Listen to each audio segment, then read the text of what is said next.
What were the biggest storylines in this first month of college wrestling? November officially in the books. So I thought, what were the biggest storylines? I kind of put it out a little bit on Twitter, what I thought the biggest stories were of this first month. Got a little bit of feedback from you guys. So I'm going to break it down, the top 11 biggest stories of the first month of NCAA wrestling. 11, November's the 11th month. I just went with it because 10, not quite enough. Because I wanted to get this guy in at number 11, Terrell Barraclough of Utah Valley. I think this guy's a big story. And I put him out there on Twitter, and I get all this, the little pushback, like everyone knew this was going to happen. Well, based on what? That's my genuine question. I know he was at Penn State for the last couple of years, and obviously there's great training going on there, but people act like we saw a lot of Terrell Barraclough and that we saw him beat a lot of good guys. He doesn't have top 10 wins coming into this year. His biggest win was over Jackson Turley, who was an All-American, but he was the 26th seed the year he All-American. So up until coming into this year, we thought he'd be good, obviously NCAA qualifier level, but for him to come out and beat Hunter Garvin and beat Cam Amin in the first month of the season, those are the two biggest wins of his entire career. So I think it's exciting. I think if you look at what Utah Valley's doing, Coach Adam Hall, they're doing a great job. And Terrell Barraclough, a big part of that. I'm excited to see what he can do. This guy is tough from the top position, really hard guy to take down. And I think he's going to be a factor at NCAAs. Can he win it all? I'm not putting him in that category yet. But he's really good. Going to be a tough guy to take out at 165 for Utah Valley. So my number 11, Terrell Barraclough. Number 10, the Nebraska Cornhuskers on their low-corn diet, cutting so many of their wrestlers down in weight class. I think that's been a big storyline. We've got to see them a little bit. They look really tough. They cut Silas Allred down from 97 to 184. Lenny Pinto from 84 to 74.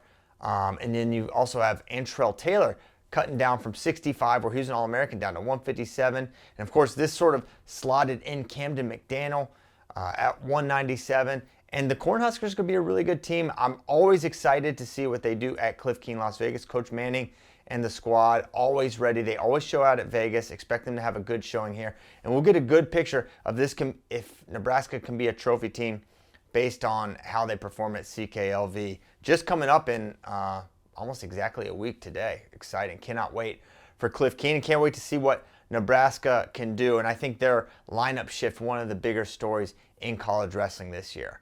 Number 9, Penn State's lineup. Now you may say Penn State should they be a little bit higher, but when you reflect coming into this year, who are we saying their 25 was going to be all along? Luke Lillidahl. And it looks like that's going to be the case. 57, we slotted in Kasek. And now he beat Facundo at Black Knight, so it looks like that's going to be the case for Kasek at 57. And then 197 is maybe the one where you say, oh, it'll be Cochran. It's Cochran's time, but it's going to be Josh Barr. And so not a lot of surprise. And when you look at Josh Barr, he was a big prospect for Penn State. But all in all, a murderous lineup for Penn State. Certainly one of the best teams they've had, and they've had some great ones, very obviously, including a record-setting team last year. But I just don't think it's the biggest storyline, because I think a lot of it was sort of assumed.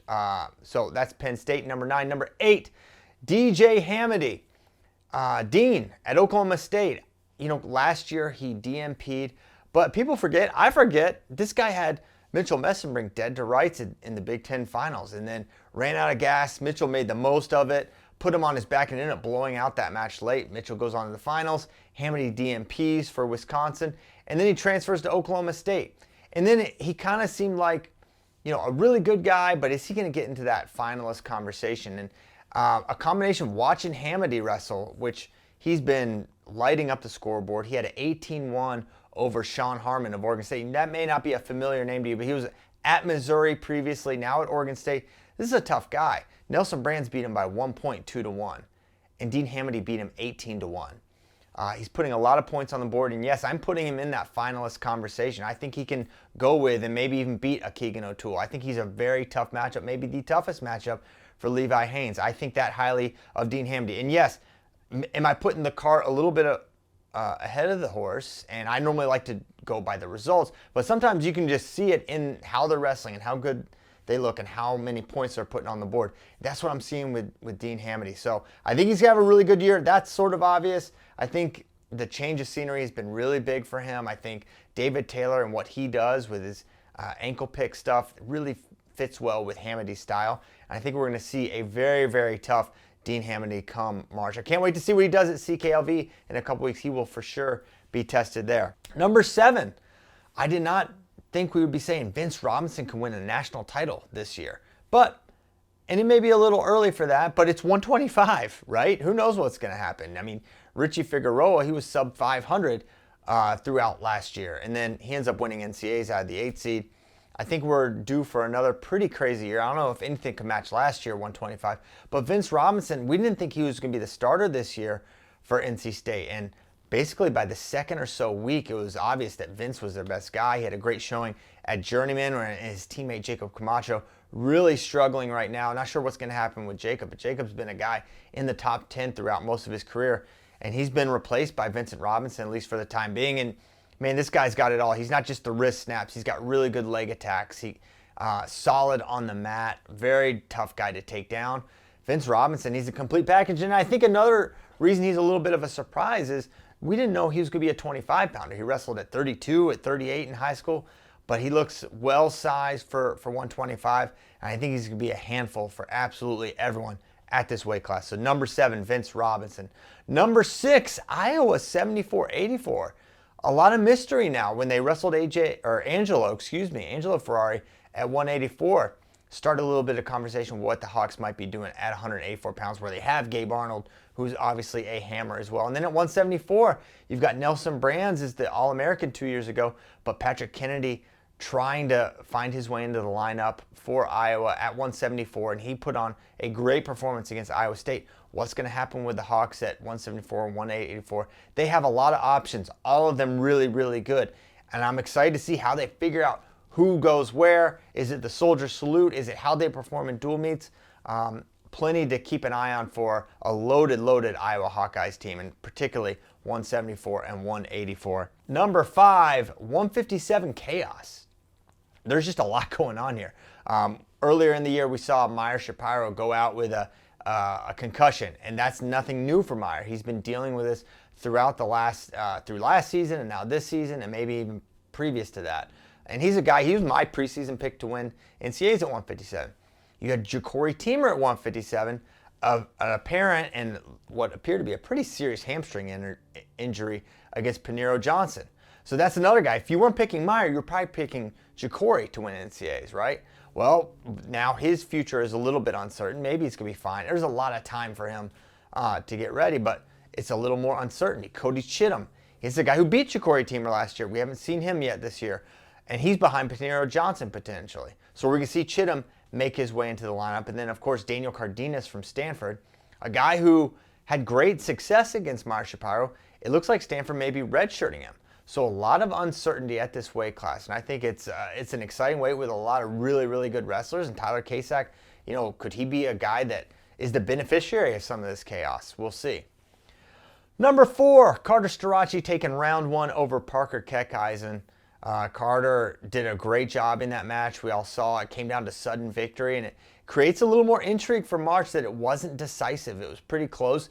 Through regulation, both had one really good attempt.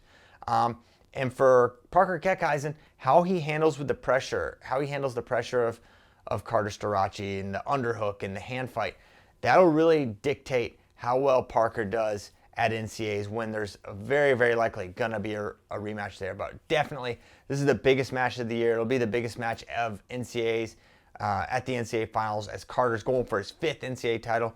Parker trying to go back-to-back. Can't wait to see what happens in March with those two absolute studs. All right, number 3, the return of Sammy Sasso. Just a year and a half after a very, very serious gunshot wound.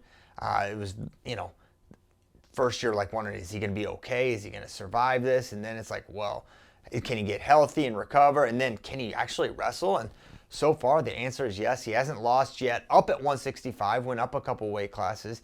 And really want to see how he fares against tougher competition at 165. But right now, regardless of how well he does he make it to NCAAs? Does he place? Can he contend? Regardless of that, it's still a major, major story this November, seeing Sammy make his return to the wrestling mat. Just outstanding, and so happy to see that for Sammy. Number 2, AJ Ferrari.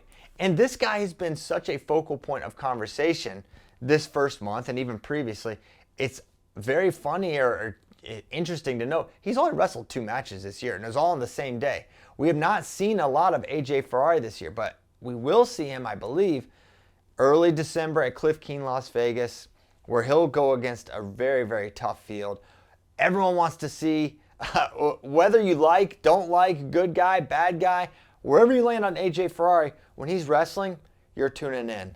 And that's why I can't wait to see what he does throughout this year, particularly the next thing on his schedule, Cliff Keen, Las Vegas, where, Cardenas is going to be there among other really top-ranked 197-pounders. So AJ Ferrari, Cal State Bakersfield, definitely a huge, huge story in this November. Number 1, sort of an obvious one, Gable Steveson returns to college wrestling. This was something that was rumored a little bit, but it stayed below the surface until it finally came out and Minnesota dropped a video on their Instagram where Gable is talking about coming back to college wrestling. And he's not only does he come back, he's already competed. He's wrestled a couple of matches and he looks not only better than ever, but bigger than ever. He weighed in at 277, which is higher than he's weighed previously in competition. But he didn't seem to lose any of that foot speed, didn't lose any of his point scoring ability. I'm earning a tech against Tay Gadali. Very, very impressive. And right now, he looks like an absolute runaway to win NCAAs this year, and despite having the returning champion in Greg Kerfling, among others. And really for Gable, it's a bigger story with just how good Minnesota is this year. They have 10 ranked wrestlers, many of them in the top 10. They have a pretty murderous back half where you go 184, Max McAnally, ranked number 7. This freshman, this is a guy I've been talking about a lot. He's going to have a big year. 197, Salazar, Big Ten champ, moving up to 197, and you round it out with Gable. They have a transfer with Clayton Whiting at 174 and Andrew Sparks at 165 and Askey at 157. It's a really, really tough team. Coach Eggum doing a really solid job at Minnesota. And when you insert Gable Steveson, an absolute title almost lock, I'll say lock. Who's beating this guy short of injury? I don't know. It makes for a very tough duel and very tough tournament team. So that's my top 11. I want to hear from you. What do you think the biggest storylines this November were for college wrestling?